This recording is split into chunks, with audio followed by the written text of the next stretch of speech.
Now we got to start all over again, right? So we need to be able to do it quickly, right? To be more efficient, and the way to do that is to scale our work. So what is scaling? We're talking about really strengthening social impact with strategies to broaden or expand, enlarge, multiply really is the theme here. So how do we multiply impact to achieve widespread impact through advocacy, networks, programs, and pathways? The why, so I always think it's important for us to start with why, right? To think about why do we want to scale this. So the example I gave earlier, just moving quickly, and you know, in our times, in our modern times, the best examples to me, right, of scaling is like the Black Lives Matter movement, right? Black Twitter, right? How many of you have heard of Black Twitter? So these are examples in our current day and time of good examples of how mobilizing and scaling has worked. There's power behind the message. So if we scale appropriately, we know that it strengthens our message, that there's strength in numbers when we show up together. And then it increases engagement across different sectors. So, you know, it's not just nonprofit people in the work, right? We've got for-profit, we've got people of all backgrounds, we've got people on the streets, we have people at the policy level. So diversifying the engagement across different sectors.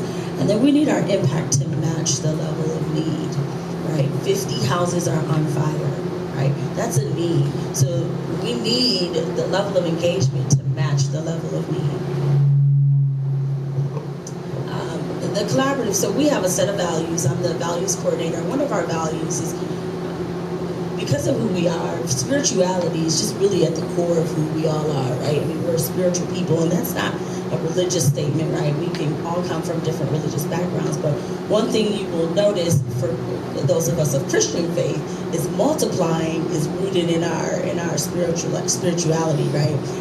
So I just had a couple scriptural references because I believe that everything we do should be values driven. Two are better than one because they have a good return for their work. In Matthew 9:31, but they went out and spread the news about him throughout all the land. Right? It is important for us to multiply our message, right? The time is now. So this is a social innovation continuum. I think the collaborative has done an awesome job when it comes to defining the problem and the opportunity, and then sort of that idea generation. And now we're at the stages where we want to come up with some prototypes, right? Some solutions. And so the time is now.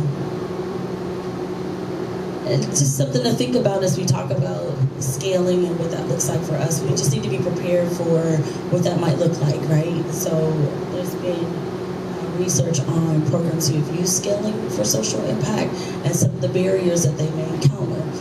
And they call this the stagnation chasm. So inadequate funding, right? Because you do need resources in order to scale appropriately. Having a fragmented ecosystem, so you know, not having cohesion in different sectors. And then the talent gap, so making sure that we are reaching people of all educational backgrounds and knowledge base. So that's scaling our work.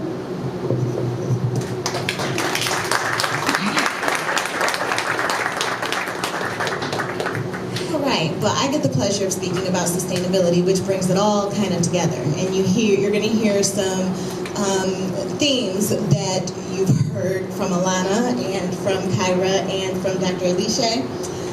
So sustainability, what are we looking at? We're looking at existing beyond today, right? Being able to provide services and programs, being able to reach our community, being able to impact our community beyond just today. Now, I'm kind of a data geek as well. So let me start off with a piece of data. From some data that was collected and published just 5 months ago, 8 to 9% of grant making from foundations goes into communities of color in the United States.